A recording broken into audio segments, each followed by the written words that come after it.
Kepada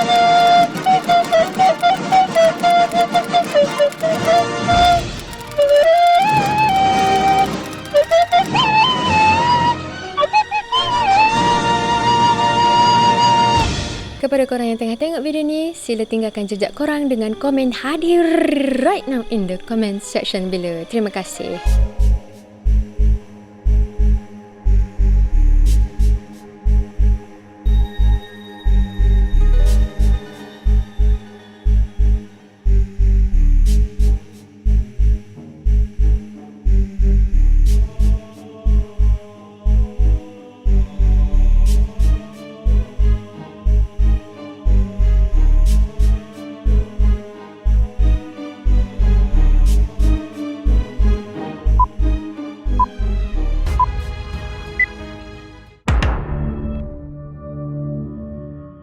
Hai, Assalamualaikum warahmatullahi wabarakatuh dan selamat sejahtera. Terima kasih masih lagi menonton channel Frankis. Terima kasih kepada semua yang dah subscribe channel ni. Terima kasih juga kepada set kita.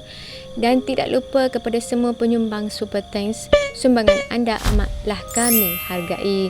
Jangan lupa tekan button like untuk video ni deh. Lepas tu, tekan button bell tu supaya bila kita orang ada upload video baru, korang takkan terlepas dan dapat tengok dengan cepatnya. Untuk malam ni, Nini nak kongsikan satu cerita histeria. Macam biasa, Nini akan ceritakan dalam dialek Kelantan. So, anyone who masih lagi tak faham dialek Kelantan dan memerlukan subtitle bahasa Melayu, korang boleh tekan sisi dekat atas ni ataupun dekat bawah ni sebab kita orang ada sediakan subtitle dalam bahasa Melayu. Agak-agak siap adalah subtitle ni.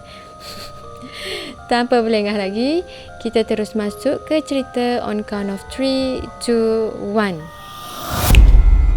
Cerita histeria ni berlaku di sebuah asrama, di sebuah sekolah. Tapi tak diberitahu di manakah lokasi sekolah tu. Berlakunya histeria ni adalah pada 2-3 hari sebelum puasa tahun ni. Untuk watak dalam cerita ni, kita beri nama dia sebagai Kak Zura dan juga Kak Damia. Nama ni dicadangkan oleh Azura Hamsul. Zura dengan Damia ni masa tu dia orang form C. Set-set form C masa tu ada STPM. Tengah periksa STPM lah untuk tingkatan ni. Pada hari tu, lepas maghrib, dia orang ni start awal untuk study. Kira lepas maya maghrib tu, dia pun start lalu. Sebabnya, esok tu dia orang ada paper. Dia orang pula study luar pada dom. Sebab untuk form 6 ni, sekolah ada sediakan macam satu tempat study. Macam letak meja korang ke depan dom tu untuk khas. Untuk form 6 sahaja. Jadi dia orang memang ramai-ramai study luar. Masa dia orang tengah duduk study ramai-ramai tu sedang mentelaah dan mengingati gapo yang perlu diingat untuk hadap paper esok ni. Tengah khusyuk-khusyuk ada buah apa tu, tiba-tiba beberapa orang pelajar turun pergi dekat Zura. Student tu pun, oh ya, Kak Zura, tolong kita orang ni. Ada sang kita orang kena rasuk dekat atas. Budak-budak ni tuju dekat Zura sebabnya Zura dengan saya ni ke budak form 6, kira senior lah. Gapo-gapo hok jadi dekat asrama, memang budak-budak akan tuju dekat senior dulu. Jadinya Zura pun cepat-cepat panggil Damia, ajak pergi dekat budak tu. Dia orang pun follow lah budak-budak ni naik dekat tingkat 3. Siapa aja dekat dom tu, dia orang masuk. Dia orang pun mula-mula tak nampak budak mana kena rasuk dia. Lepas tu bila masuk ke dalam sikit dekat dom tu, dia orang nampak ada satu bucu ni. Budak tu duduk macam baru-baru nak gelepar gitu. Lepas tu dia nepik tiba-tiba. Disebabkan kejadian tu, Damia pun cepat-cepat lagi dekat budak tu sebab nampak pesing macam nak hunggah dah, macam takut gikut lain lah, takut jadi pelik-pelik lah kalau orang histeria ni. Dia lari ke gapo tak khabar dah. Dalam masa yang sama, Zura pun minta lah budak-budak dom ni tolong pergi panggil warden. Panggil selalu. Dalam masa duduk tunggu warden mari, Damia dengan Zura pun ambil kesempatan untuk tanya dom mates budak kena rasuk ni deh. Zura tanyalah, gano benda ni jadi ni? Gano boleh jadi? Gano start jadi gini dah? Budak ni buat apa tadi? Lepas tu salah seorang daripada dia orang ni pun jawab lah. Tu tahulah Kak Zura, tadi kita orang tengok dia ni senyap je, tak kecek ke apa. Kita orang ingat kau sedih kau ke apa. Tak tegur lah, biar je. Tapi tiba-tiba dia orang nepik. Sebab tu lah saya terus pergi panggil Kak Zura tu. Tak lama lepas pada tu, warden pun sapa. Masa tu 3 orang warden hok sapa. Warden pun pergilah dekat budak tu, pergi basuh muka dengan air tawar ke apa. Lepas tu masa warden duk tengah urus budak tu, tiba-tiba je bunyi anak nepik mu ada. Okey. Tiba-tiba je bunyi pula budak duk nepik. And bunyi nepik tu datang daripada tingkat bawah pula. Rupa-rupanya budak hok duk nepik dekat tingkat bawah tu, dia pun kena histeria. Bila Damia dengan Zura turun tingkat bawah, dia pun tengok adalah saing dia orang hok duduk kawasan tu. Dia tanyalah. Kawan tu dia tanya, apa budak ni? Jadi rano ni? Katanya saing dia, budak hok nepik tu mula-mula dia duduk peluk dengan saing dia. Duduk peluk sebab takut dengan hok tingkat atas duduk nepik ni. Memang dia macam dalam keadaan takut lah. Tiba-tiba je dia pula hok nepik. Jadi derah-derah lah saya lepas dia. Moga kejut lah kawan tu kan. Takut lah juga. Dalam masa duk tengah peluk-peluk body-body takut tu, kabar-kabar saya nepik. Dia pun lepas gitu. Start daripada budak kedua nepik tu, masa tu start dah kekalutan yang amat sangat. Sebabnya jangkitan histeria tu terus merebak. Pas sore-sore duduk nepik. Ada dekat 10 orang malam tu. Jadi disebabkan keadaan macam luar kawalan sikit dok, moga ramai sangat kena histeria ni, warden pun arah ke semua penghuni asrama perempuan turun pergi dewan makan. Jadi semua pelajar pun turun lagi dekat dewan makan, kecuali budak-budak form C. Dia orang ni stay dekat luar dom dia orang untuk study. Sebab memang dia orang tak boleh nak cara dah benda-benda ni. Esok ada paper ni, nak tak nak kena study juga. Nak ayat ceritanya budak-budak histeria tadi, paling kuat histeria, paling kuat nepik ngilah gapo, budak kedua kena histeria tadi, duk peluk dengan saing dia. Tu memang kuat sangat kena histeria. Warden ada terak kecek dengan budak tu. Macam dia kecek dengan benda dalam badan budak tu lah dia. Masa warden tanya, mu ni mari mana? Budak tu pun tepih-tepih tangan warden macam teteh. Macam kurang ajar sangat lah Lepas tu, last-last dia royak. Budak-budak ni ada duk kucar kawasan dia dekat belakang surau. Budak-budak ni pergi main situ. Sebab itulah dia dan angkatan tenteranya marah. Macam biasa, dah bila histeria, adalah ustaz-ustaz hok mari. Jadi cubalah rawat belakang ni hok kena histeria ni deh.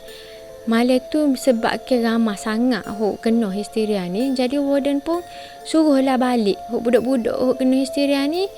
Warden call parents masing-masing, suruh mari ambil anak-anak dia orang ni. Zura ya, dalam ramai-ramai hok kena histeria ni agak susah percaya dengan hok lain. Kecuali dengan budak hok mula-mula dengan budak hok nombor 2 tu.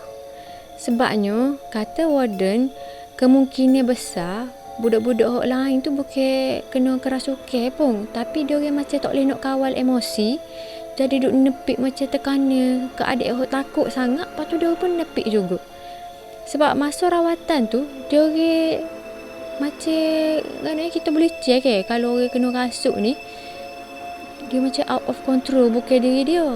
Cuma budak-budak hok lain tu dia macam bila baca gapo tenang lalu, seperti berkaitan dengan emosi je, bukan kerasukan benda luar. Lepas tu warden pun pesan lalu ke budak-budak ni semua, minta tolong kawal emosi belaka, minta tolong jangan takut sangat, cuba bertenang belaka. Lepas tu hok mana rasa lemah semangat, duduk dengan saing-saing, minta tolong saing-saing bagi semangat, untuk kuatkan hati ke apa.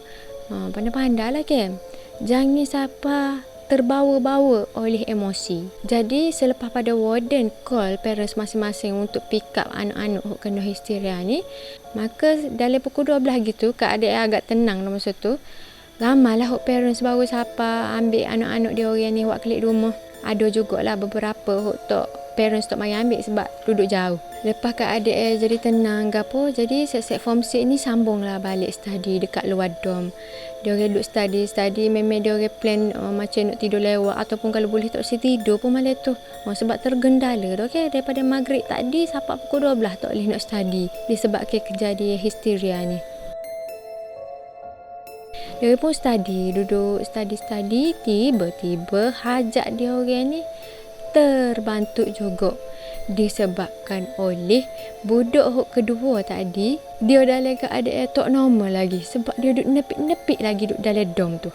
Jadi set form 6 ni Zura, Damian dan sain-sain dia ni memang takut lah juga dengan keadaan tu. Rupanya ada lagi ingat kau beres dah. Dia pun cepat-cepat kemah masuk dalam dom. Ada hok sambung study dalam dom, ada hok tidur terus.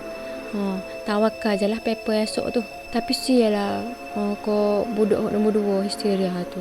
Sebabnya dia dalam keadaan tak normal gitu, tapi parents dia tak boleh nak mari ambil disebabkan dia orang ni, parents dia ni tinggal jauh daripada sekolah tu.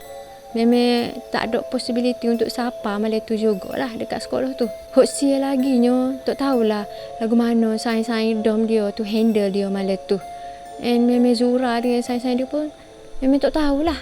Memang tak boleh nak buat gapo juga And sain-sain budak dom tu pun tak ada lagi panggil warden ke apa sebab lewat malam dah masa tu. Dia orang terpaksa lah tidur dengan budak tengah kerasukan ni berkali bertenang dah korang tu, wallahualam. Tapi gak dia orang tidur pun dalam keadaan tak tutup lampu lah tak kira dalam keadaan hingar-bingar kerasukan gitu. Nak buka nak tutup lampu, cari pasal eleh gu. Susulan daripada kejadian tu, Zura pun macam tengok lah, pernah lah senior cerita ke dia pasal dekat asrama ni. Tingkat 3 Aspuri ni memang seram sebabnya ada beberapa kejadian yang berlaku pada masa lalu. Ada satu kejadian tu ada budak Tino lah. Budak ni kepala dia terpenggal disebabkan oleh kena kipah. Katil daripada dekat stand dia. Berkali dia ni seorang yang tinggi sangat, korang bangun-bangun tidur tu plepok lalu tengah tekuk ke, wallahualam. Tapi berlakunya kejadian tu dan berlaku kematian disebabkan kejadian tersebut. Lepas tu ada seorang lagi cerita hok senior yak ko Zura ni. Ada pernah lah seorang budak ni hari tu hari Khamis. Biasalah budak-budak asrama ni kalau hari Khamis memang berat hati sangat lah nak pergi sekolah. Sebabnya esok cuti. Dia macam vibe cuti tu mari dah. Dia mostly kebanyakan nak ponteng lah hari Khamis tu. Nak lagi kalau musim cuti penggal. Jadi kejadian berlakunya pada hari Khamis nak masuk cuti penggal. Ada seorang budak Tino ni dia malas lah nak pergi call hari tu, excited nak klik kapung ni deh. Lepas tu dia pun minta tolong lah sain dia ni cover kan no. Dia takut berigak dengan cikgu tak pergi sekolah Dia pun suruh lah sain dia tolong dia dengan cara dia masuk dalam loker, dia minta tolong sain dia kunci loker. Duduklah dia dalam loker seharian dok. Lepas tu hok nanya sekalinya bila sain dia balik dalam asrama tu duk nyipir-nyipir kalau ibu nak kelik rumah ni pakat tinggal dia gitu. Barangkali dia tu jenera dalam loker dah. Jadinya matilah dia dalam loker tu. Banyak sebab boleh royak. Sebagai contohnya mungkin dia lemah dok, kurang oksigen terperak dalam loker tu. Sebabnya nak royak even cuti penggal pun macam tak logik kalau nak habis cuti penggal baru tahu kematian dia. Mesti mak dia cari mana anak aku ni tak kelik-kelik lagi ni dok. 2-3 hari paling tidur pun. Jadi itulah antara kemungkinannya sama ada dia lemah dalam loker atau boleh jadi sain dia memang nak ngenak dia. Tinggal aja dia dalam loker. Nak sangat malas pergi call ambil mu. Masa tu dia tak khabar kau saya mari wallahualam. Tapi ceritanya begitulah. Dan disebabkan kejadian-kejadian kematian seperti inilah menyebabkan tingkat 3 asrama perempuan di sekolahnya ni agak angker, seram dan keras.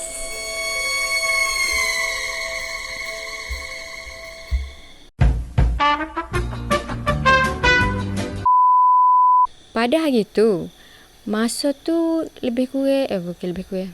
Pada hari tu, Zura dengan Damia dan juga sain-sain dia pula dah. Pada hari tu Zura ni dengan pada hari tu Zura dengan diorang ni form C. Jadi diorang ni nak study. Mana-mana ni ayat ke apa Okey. Kita tengok pasal Zura ni. Mula-mula. Zura ni. Zura, Damia, okey. Zura dan Damia, berapa lagu? Zura dengan Damia ni dia form 6 masa tu.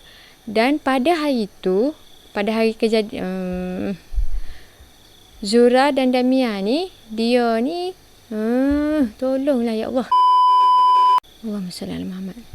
Zura dan Damia ni diorang ni form C. Lepas tu diorang pun follow lah budak-budak ni naik dekat tingkat 3. Siapa aja dekat dom tu diorang masuk. Rupa-rupanya okey. Rupa-rupanya budak nempik dekat tingkat bawah. Okey. Tingkat 3 asrama. Okey.